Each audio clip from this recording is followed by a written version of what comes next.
Welcome to the Upfront Podcast, where you get your weekly dose of upfront discussions with people from all around the world. Our guest today is my dear friend Siddaq Singh. Born and raised in India, Siddaq first studied in India and received a bachelor's degree in mechanical engineering, as well as an MBA, and then went on to do a master's degree in environmental studies in Israel. Siddaq is a thinker, educator, and sustainability facilitator, and currently teaches a course called Sustainability in Practice at Thapar School of Management, in which the business students become sensitized to the challenges of human existence and allows them to develop positive impact projects with local communities. We are talking about the basics of sustainability, how the economy can potentially hinder our collective efforts towards protecting the environment, and how technologies could open up a chance for a systemic overhaul. I come from India and I've been born and brought up here mostly. I did a bachelor's in mechanical engineering, then I did an MBA, and then for my first time abroad, I went to Netherlands for 2 months for a nice internship, and then I went for 2 years to Israel to do my master's in environmental studies, and now I'm back in India for the last 2 years teaching MBA students. So why did you decide to go into environmental studies afterwards for the master's after an MBA? That's quite a change, right? Yes, it's kind of seems like a change. I mean, at first, if you think about it, and honestly, I before joining my MBA, I mean, I've been introduced to the idea of environmental studies in my grade 10th, 11th, and 12th from school, but I never like paid so much attention to this idea. But interestingly, the MBA course that I did in India, it had a unique perspective to it. We had a course called Sustainability in Practice that introduced the idea of environmental studies, or the idea of interacting with the stakeholders around us and trying to understand the problems they have. And that, I would say, put the spark or the seed in me to think and empathize and understand these problems that are around us. And then I had the opportunity to opt for another master's in environmental studies, and I jumped at it because it seemed really interesting and I was really curious to know more about it. Right. So what do you personally think are like the biggest contributing factors for climate change and what we see happening now with like these natural disasters and hurricanes and floods and all that? That's actually a very complex question. There are a multitude of reasons. There are some natural and man-made ones. There are, climate changes that happen naturally. There are reasons for it, but the way it has been happening in the past, couple of decades, if you want to put it that way, it's because of how we've, industrialized and accelerated our growth as humans. So if I would want to point out, it would be, from my perspective, would be the human, accelerated growth model that humans have been following. The population definitely can be one of the factors, but the actual, I would say, the main cause and effect relation would be our consumption and production system, the way we've designed it, which does not account for natural resources in it, in neither environmental capital nor social capital in it. Although climate change, we will obviously just consider mostly the environmental capital that we use to make our products and services. Why do you think, because it does seem like it's coming up more and more in discussions and all around the world, from what I see at least, why do you think so many people, and especially politicians, seem to be very reluctant to see the need for like a climate emergency to be declared? I mean, again, I think there are multiple reasons depending on where you are in the world. One of the major reasons, I think, from political perspective, is that all the politicians think for 4 to 5 years. They only think their term. They just think the next term. Mm-hmm. And I don't think they have a long-term perspective or a vision or strategy how the world should be. Another factor which I think is a larger, I would say, as a world we've decided is that rather than, I mean, if you really want to call the climate emergency, essentially we've declared it, but we don't really acknowledge it and follow it as a world. I mean, we're having these great conferences where all the world leaders come together and come up with some plans, but the execution part is where the politicians have to step foot in their own countries. But the underlying Mm-hmm. factor where they have to get elected again, where their view becomes very myopic, so they're not able to make a decision where I would say, okay, let's maybe cut down on production, cut down on our development. That's something which is very antithesis to what humanity has been going through. I think those two factors, and one more thing. I mean, I would like to refer to this video called on YouTube. You can find it's called "Story of Stuff." In that video, they describe the system of how our economy runs. I mean, more specific to products itself, like the kind of linear economy we have, where we're pushing products, people are buying it, and what kind of challenges it has all across the world. There, one of the things that the lady points out is that our measuring factor, which we talk about as the GDP, does not go in line with the kind of thoughts we need if we really want to battle climate change. Because one example they gave for GDP is that your GDP, our country's GDP goes high even if we make missiles or we make hospitals. Mm. You understand? We're not really thinking about maybe human development or all this. That GDP factor will always be it's a scorecard of a politician like a PM, right? So he has to Mm-hmm. decide that we have to make policies which make our GDP better. So I think that whole economic system, then the myopic view of the political entities, and also I guess another factor would be the lack of, I would say, concrete awareness. There is like an awareness among you, me, and maybe a lot of people that there is climate change, but Mm-hmm. the feel of that actually feeling that there is a problem is kind of distant from people, because we don't really see the effect of climate change, like everything is falling apart. It happens in some places, then people feel it, but then they forget it again because normal life comes back, right? Hmm. That's a very interesting point. So you think it comes down to the issue sort of being politicians mainly regarding the GDP as a point of measurement for their policies, um, but disregarding any other crucial points, as in development and sustainability that could potentially be measured somehow, and all that, but they disregard it. Yes, I mean there are scholars and people who are researching, trying to bring those perspectives in, but it's a slower system, slower movement. I mean, where you Hmm. asked about like having a climate emergency, no, we're not there yet. I would think that we're being a bit more like it's okay, we'll figure it out, in that kind of attitude. Yeah, that's kind of surprising, actually. Like I've seen it many, many times, but still surprised every time I see people not being taken seriously when they address any sort of climate change and all these associated topics. So, do you think personally it is too late to reverse climate change? Because I've heard different opinions from either side of the spectrum. No, I wouldn't think it's too late. From my perspective, I think there will always be time. It's not like it's going to be like an end world at one point of time. I feel that the slower we act on it, the larger damage we are going to see, and more effort we'll have to put it afterwards to repair the damage that happens. Essentially, even if you read any reports on climate change, there's always this spectrum of a pessimistic scenario and an optimistic scenario.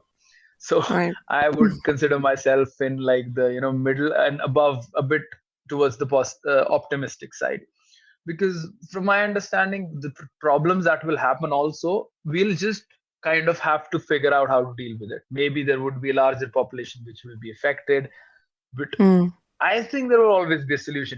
It is just that it won't be a good solution then. It'll be more like it'll give more suffering to the whole world. So maybe we should consider, being having more less suffering then if we start acting faster. I do feel like a lot of people, with even small kids, don't really consider what they are going to put the next generation through. What do you think personally should be done or could be done, like on a larger scale? Tough question. I mean, there are, I think, hundreds of things we all need to do, I guess.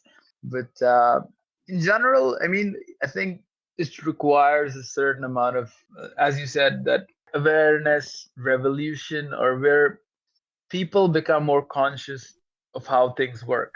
And Hmm. when I say people, I am talking about an individual, I'm talking about a community, I'm talking about an organization, I'm talking about the governments. So it's all those conscious decisions that are going to make a difference. You can't expect maybe the government making some, decision like, okay, we tell you to do this. People might not can act in 10,000 ways because we live in a different world. It's not like what government says we will follow.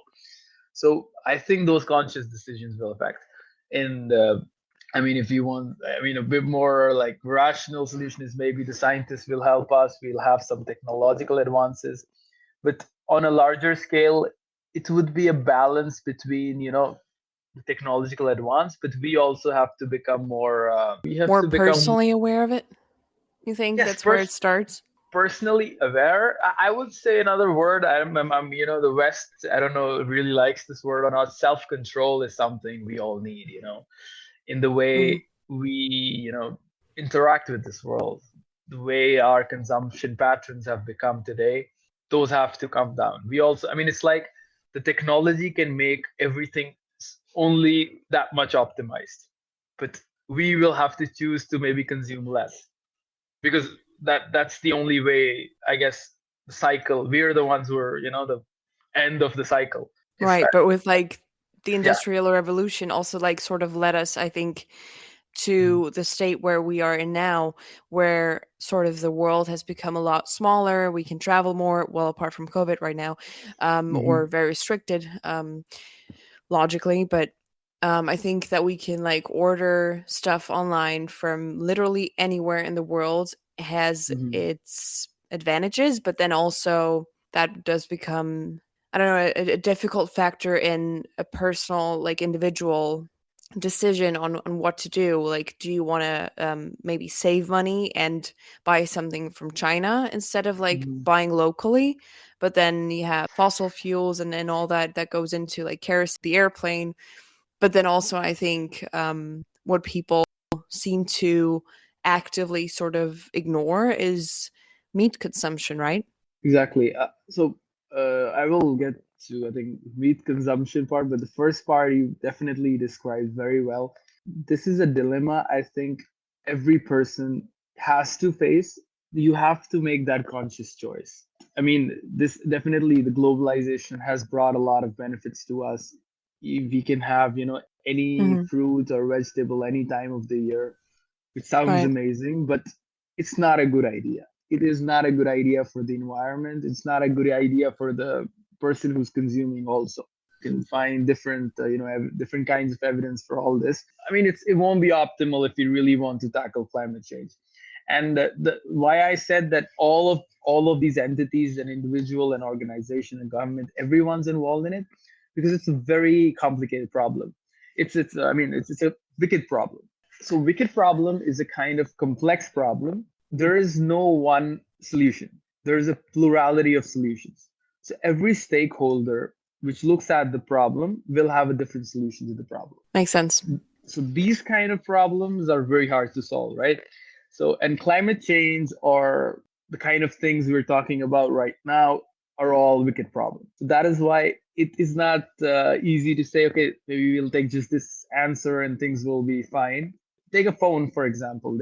They make the most environment friendly phone, but if their inherent business model is that they have to sell most maximum number of phones, they will still try to sell people maximum number of phones. For example, even if you have a phone, they will try to tell you that, okay, you need to buy our phone because ours is the best environment friendly phone. If I have to kind of think of a better way to be more environment friendly, would be I would tell the person who's buying the phone from me that use your phone for the next 2 years because your phone is fine. Just come to me when your phone is its life is over. If to get from that place, where you were the one just selling your products, to be a more holistic thinker, which kind of seems a bit bizarre for any company right now. But that's the kind of transformational change we need in people, in organizations, and in government if we really want to tackle this huge challenge we have in front of us. So you think capitalism is actually the biggest foe of not defending the climate, but the climate itself, maybe? Again, we'll have to maybe define capitalism because it's also a gradient, but maybe I would call it crony capitalism and uncontrolled consumerism. And uncontrolled, I would say, in the sense from a consumer perspective also, and from a seller perspective also.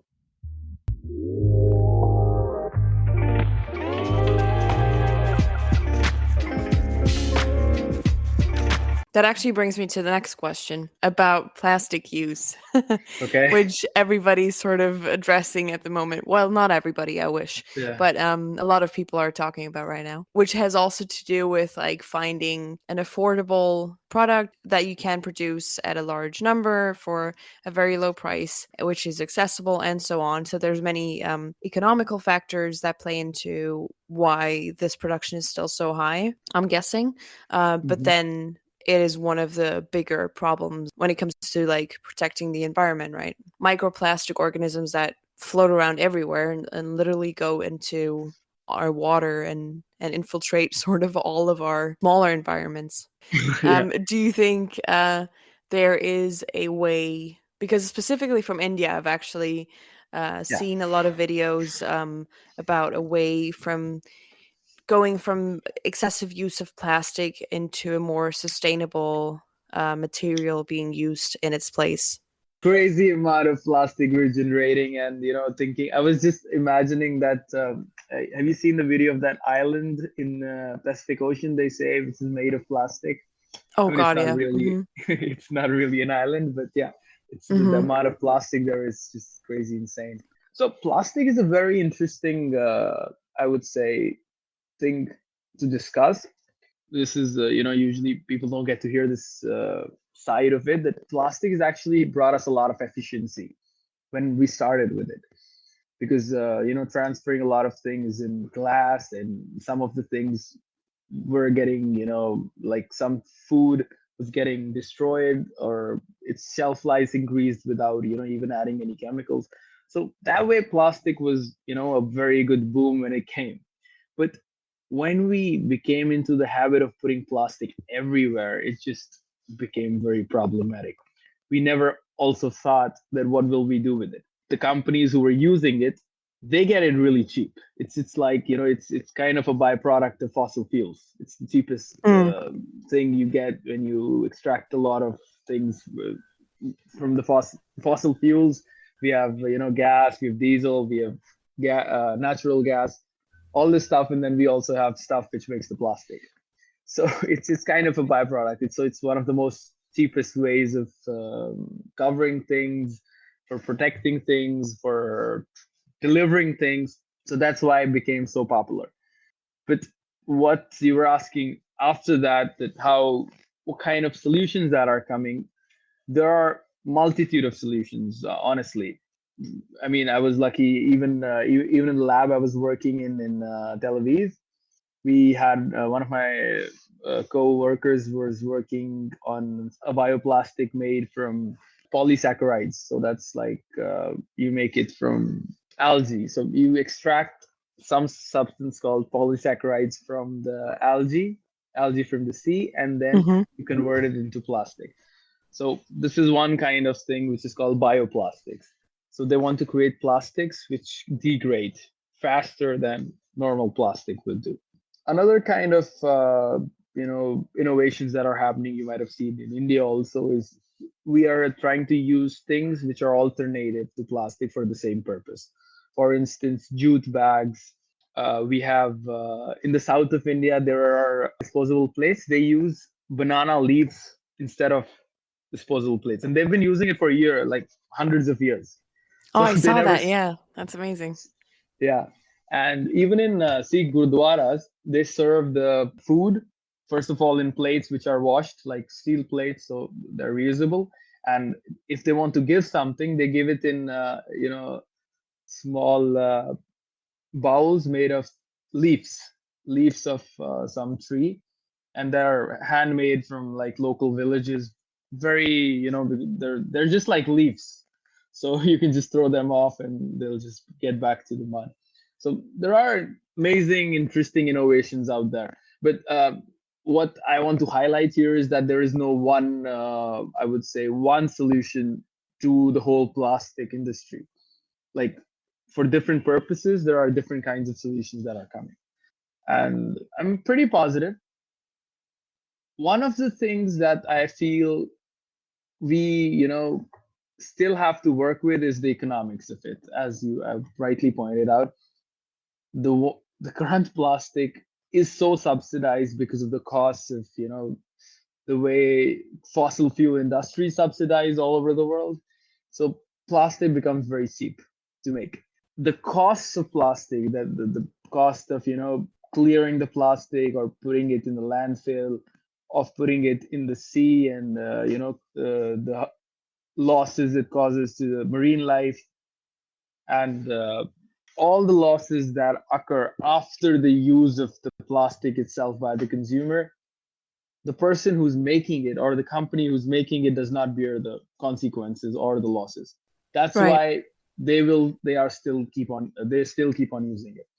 So once we can come to like that economic equilibrium where they get people or the retailers get plastic at the same price, bioplastic at the same price as normal plastic, they wouldn't mind changing it. And it is happening. I mean, a lot of places there are the plastic bags are coming with some marks, or the government is giving them subsidy or pushing them to use these plastic bags. But it's a bit slow. I have to say that. So, but what you're saying essentially is, as a conclusion, it comes down to economy versus environment again, right? Pretty Yeah, much. economics actually is a big motivator in our world. I mean, that is why I started with GDP, because it's also the essential inherent factor is the economy. So sustainability, I'm going a bit on the side here, but sustainability has these three components, right? Environment, economic, and social. And I mean, we are inherently tuned to just think about the economic sustainability aspect, but we rarely think about environment, and even less we think about social part. That's why whenever these conversations happen, we are stuck with the aspect of, okay, how do we make these things economic? Or if you go to any company who's trying to make sustainable products, the biggest challenge they face is that making things economic enough for to compete with products which are not non coming from non-renewable resources or non-sustainable. So economics is always a major challenge. Yeah, I feel like there is also a lot of misconceptions of what the like current state of the climate is, right? What do you think are like the most common that you see floating around the web and social media? I think there are a lot of misconceptions. And even in the last, I would say, last decade, I think not decade, but last 5, 6 years, it might have increased as polarization increased all around the world, because it has a very political context also. Because the debate of climate change also has a lot of ideological nature to it. If Hmm. a person has like a certain faith which tells them maybe that they don't climate change is not real, or it's like people are making it up, or one of the biggest misconceptions people say is that, okay, climate has always been changing, it'll change again, why are you worried?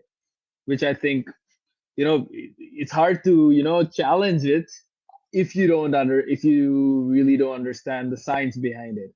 Any person goes to NASA's website and kind of figures out the chart they show and the spikes of temperature changes, just after the Industrial Revolution started, you can clearly see the difference. But definitely, that's one of the, I think, biggest misconception is that they say climate has always been changing, and it will keep on changing. Another one which is added to this is that we are humans, like small things in this world. How can we change the climate? This is also something I've heard, I think, a couple of times from people. Yeah, I feel like it has some similarities to when it comes to the whole, let's call it COVID discussion, Yeah, where there's sort of the personal, if I may call it that, egotistical sort of outlook on the whole situation, and then the, I don't know, the bigger situation, like at large, that one has to take responsibility for, right? It's kind of that's similar in terms of solidarity, right? And yeah. it's easier, obviously, to like look away and pretend that everything's fine and you can't do anything about it than like having to go, okay, I'll only like meet once a week or something, right? Yeah, actually, that's a good. I think I agree with that perspective. That is essentially one of the things people really, they feel overwhelmed by the idea of it, that they really can't do anything about it. It's just like a big thing. Things are happening. What should we do in the whole process? And Mm. similarly for COVID, somehow things will get managed by an external entity, and usually there's externalization of agency here. Like every person is thinking maybe maybe the companies are going to take care of it, the scientists are going to take care of it, or the government is going to take care of it. But they don't Somebody want to. else. Mm. Exactly, and they don't want to take the onus of that maybe we can also take some responsibility here. So during the time you had actually spent in Israel for your studies, are there any environmental policies in Israel that you'd like to see implemented elsewhere? I think the way they take care of their marine zones, that's really well managed. Actually, how can I forget? I mean, the biggest thing, what I think Israeli technology is known for, one of the things is water management. So, water management policies of Israel is actually, I think, one of the best in the world. I mean, I haven't studied for the whole world, but the ones they've implemented in Israel, actually, they've also played a lot with economics. In addition to technology, economics has played a big role in how they manage their water. Um, As in drinking water, you mean? yes, so Mm. this is the drinking water. So usually, most of the world, water is just sold as water. The water is priced. It's priced at the same rate no matter what kind of water. But in Mhm. Israel, water is sold at different price for different quality. So the most expensive water is the one you drink. Then there is water that the water is taken out of the ground, which is only used for growing crops, edible crops. Then there is recycled water, which is usually the cheapest water, which is used for, like landscaping and that kind of services. By this means of, putting a slab on the quality of water, you can really kind of manage how much water people use.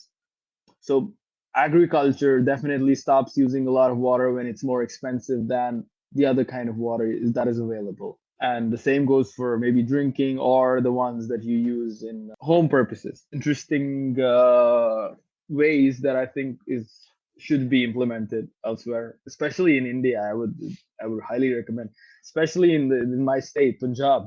We really need to follow this system because here essentially water is part and parcel of land, and your people are just taking water for granted.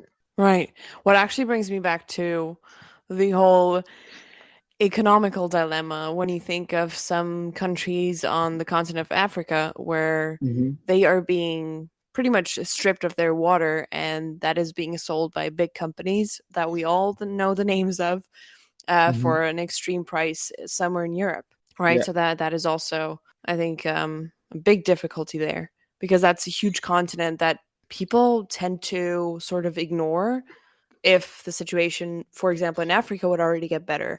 It would make a huge impact because it's a fifth of the world, I'd say. So, I completely agree, and I would honestly, bottled water is, I think, one of the biggest scams in this world.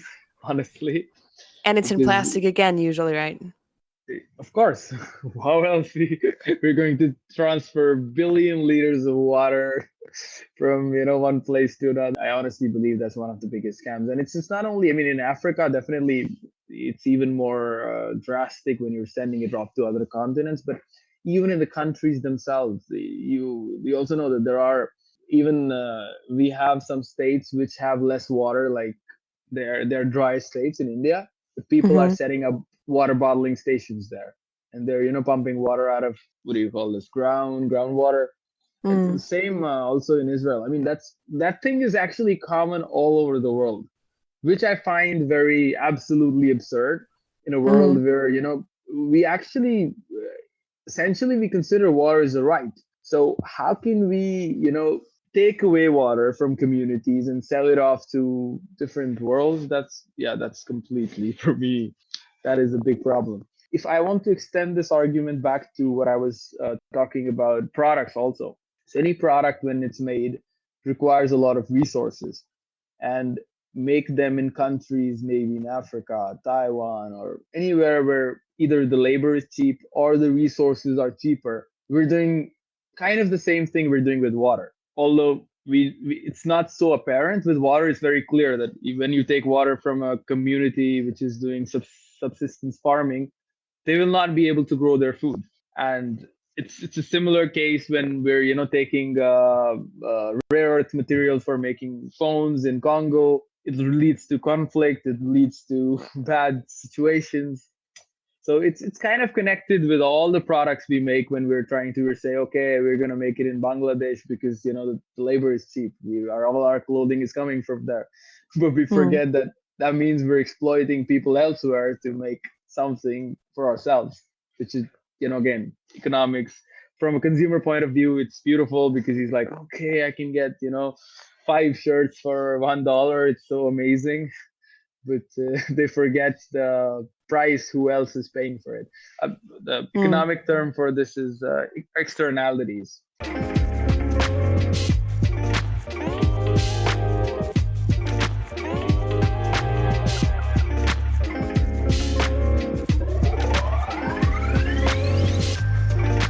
That also reminds me of the situation about, or like the issue with the meat industry, right?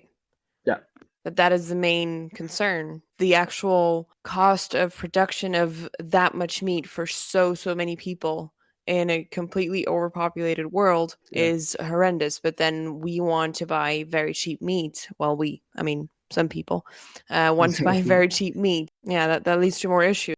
The meat industry is definitely, it is also in the limelight, and for the right reason. So I think the inherent reason is the part of overconsumption. When I was trying to put those, that you were asking about capitalism, I would put it there, like crony capitalism and overconsumption is the reason maybe why we have such a world we live in. But coming back to meat industry, I would say definitely it has so many issues, from animal cruelty to the methane that is produced to the amount of water and natural resources consumed. It's just insane. India was actually, this is usually people don't know about it, but I think before 2000, till 2015, 16, maybe they passed a law after that. Before that, India was like the second largest exporter of beef in the world. What was more staggering for me was, okay, we're exporting meat, is fine. We're exporting billions of liters of water, and we have states which have deep deficiency of water. Exporting billions of liters of water is because all that water goes into making that thing and just goes off into some other land mass, and for a cheap price, as you just said. Right. It doesn't re-nourish your own people, right? Exactly. It doesn't nourish us. It doesn't bring us even a lot of money, because usually we're sending it off for cheap money. We're not making something very, a quality product where the whole supply chain is making some money. It's just sending this meat, lots of natural resources with it, and by simultaneously producing those carbon emissions. So methane is usually comes under limelight is because carbon has a certain amount of greenhouse global warming factor, and methane is like 10 times carbon. So that's why even if it's low amount of methane, it'll cause more problems. And we're overproducing it because we want to consume meat every day. I also find it quite fascinating because there's a large portion in India, right, who doesn't even eat cow meat, right? Yeah, majority, I don't think eats cow meat. A lot of Mm. people eat, they are we call them non-vegetarians who eat the chicken and other goat meat maybe, but the cow meat is really, it's kind of antithesis. I mean, that's why people find it surprising that at one point India was the second largest exporter. I don't know the stats right now, but that was, I think, a couple of years ago. But then they had some laws and it kind of changed. I mean, such meat production was happening because it was bringing something to the GDP, which again is our barometer for progress. So nobody wants to hamper that. I would still. I mean, this is my personal, I think, opinion. I think that there will always be less jobs than the number of people on this world, on this planet, I guess. So Mm. we might have to think about work in a different way, not in the same conventional sense we've been going through about it. Because Right. once, I mean, okay, for renewable energy, maybe we'll have some solar companies who are hiring people, wind turbines hiring people, electric cars hiring people. I don't know. Some people would go out of jobs, some people get new jobs, fine. But when one AI kicks in, when robots kick in, we will definitely have a lot of people idle. And from my perspective, we also live in a world where people are overworked. There are people who are working 10 hours, 20 hours, even 15, 16 hours a day for minimum wage also. So maybe we need a world where, just 50% of the population works, 50% of the year, maybe, like it's a Hmm. crazy idea, but this is something I was thinking that instead of always just thinking that there should be jobs for everyone, maybe we should have jobs. Maybe I don't know, you work for 6 months the same job and the next 6 months I work, but we all get enough money or resources to get by well. So that was some crazy idea I have, but I think the future world will hold such economic models. Yeah, there seems to be a lot of discussions about, you know, I think it's called unconditional basic income in a lot Yes. of countries, actually, especially in Europe right now, which is always very promising because if they do Mhm. it, then a lot of countries will hopefully follow. So, do you Yeah. think personally that it does require eventually sort of a system change for the world population, also with the environment to be able to sustain itself? I mean, completely believe in that idea of unconditional basic income, or it's called universal basic income. Mm-hmm. It's something which I think makes so much sense. The amount of inequality we have today in the world. I mean, of course, we've in the past 2 3 decades we've lifted a lot of people out of poverty, but simultaneously we created the gigantic, people with gigantic wealth. If you see the top CEOs, or I don't know, the richest people in the world right now, the amount of money they have and even all the population that we brought out of poverty, still the difference is staggering. I mean, and it's interestingly, it's the highest in countries like US. And when you compare it with US and even India, India has we have spectrum of the richest people in the world and the poorest people in the world. So Mm-hmm.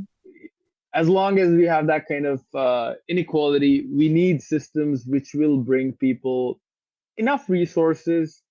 We need that kind of basic income for people. So I believe it's just very important. And if you even think from like human development index point of view, consider countries in Europe or the Nordic countries where the inequality rates are much lower and people are much more content. Some people will take advantage of the system, but in general it would be like a blessing for everyone else. So you told me a few years back that you had planned some sort of creating a farm for sustainable crops to grow and all that. Is that still your plan eventually for the future? Yeah, actually, I mean, it wasn't honestly, it was a plan to just come and do it here when I come back, and I'm glad that you remember that.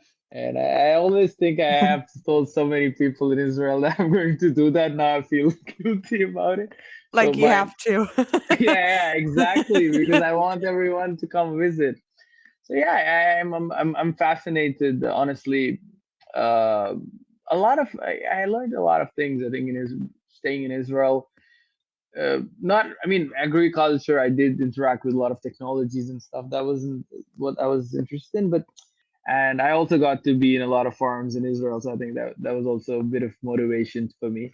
So yeah, I still I think have that motivation, and I definitely wanted to start. I had more energy when I came back. I think 2 years ago, but then COVID hit, and so things were Mm. not so easy to set up a farm. But I have to just tell you that I did set up a small kitchen garden in my home itself. We have quite a big garden, so I've set up a small kitchen garden here. I've grown, I think, 2 cycles of vegetables, so I'm proud of that. Oh, amazing. And yes, and I've set up a little bit of small pots on my rooftop, so I'm experimenting there also. So I mean, it's just and it's purely organic, so it's been an amazing experience, and I think I will definitely take it forward and set up that farm, and because that's really always in my head that okay, some people are going to come and visit me, I should have that farm ready. so Right. so that's That would be that's awesome though. definitely yeah, exactly. And I think it has certain amount of you know essentially we just in the industrial world we live is just 200 years old. We are attuned to agriculture for the past 10,000 years. So Mm. evolutionarily we it's really hard. I mean, I can tell you almost everyone would get connected to it. I'm already there. I have to just find the right good piece of land sometime, and I'm going to do that. But, yeah, definitely that's still in progress. Slow, but definitely I'm going to make it. So, Yeah, for our listeners, could you give us a few tips on what the individual person can do to, do their part to maybe slow down climate change, do something for the environment? I would say people should become like kids, start asking questions. I think what we don't do is we don't ask questions. So ask questions before you make a lot of decisions in your life. Decisions, I mean, not every decision, but decisions about what you purchase, what you consume, what you eat, how you interact with the world around you, how do you treat your fellow people around you. Just asking that question of how I mean, the phone, how was it made, or the food, where did my food come from? All these questions will motivate people to just make a more conscious decision, and they will. I mean, everybody will start adding more value to make it less harmful to the environment.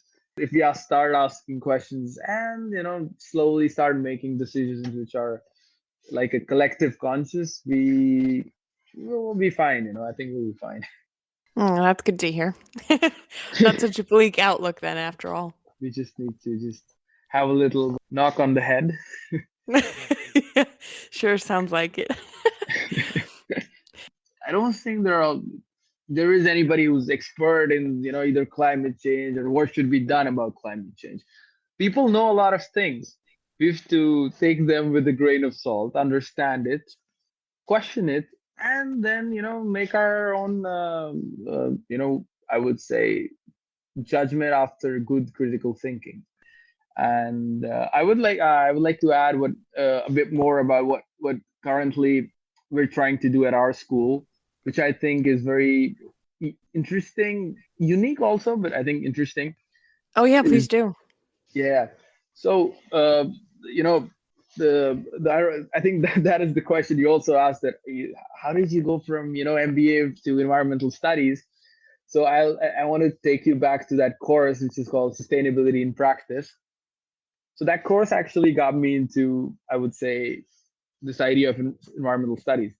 But so now I'm actually back, back full circle. I'm teaching that course to the MBA students, and honestly, it's a lot. It's a tough game, I would say, because I'm talking to people who are, essentially learning traditional business, which is about making money, just profit, profit, profit. The idea, bringing them the idea of triple bottom line, bringing them the idea of sustainability is a challenging task, but it is a very important task, because when we really think about it, it's these people who engage with businesses, who make decisions in our businesses today and in the future, which will matter the kind of world we have tomorrow. I think this is something very interesting, and I feel that almost every business school should have a course where they're teaching the idea of sustainability, environmental education to their business graduates. I mean, it should be for maybe every stream, but for business owners or people who will become CEOs tomorrow, we want them to be thinking about sustainability, right? Because they were going to be making the decision what product we get. Definitely. So that's something I think which is really beautiful that our school is doing. It's Thapar School of Management, and I mean I aim to bring this to maybe more schools whenever I have a chance, or I'll do that. It's pretty interesting, I feel. Yeah, definitely. That's amazing. Actually, I find that to be a very insightful tip of you to to actually implement that in all major courses where there's going to be leaders, change makers involved. And I think a lot of our politicians would profit off of that too. Yes, exactly. I mean, yeah, I think I would want to extend that, as you said, to any kind of school which is preparing leaders, because they're the ones who are going to make decisions for us. I would want our, politicians to have that kind of courses too. But hopefully, we'll get there. All right. Well, thank you so much for being on this week's episode, Siddaq. It was a pleasure talking to you again. Yes, and thank you so much for inviting me. And I think I feel honored to be here. It was really great talking to you. Same here, Nina. Thanks for listening to this episode of the Upfront Podcast. Don't forget to subscribe so you won't miss out on any new episodes. We will be back next week.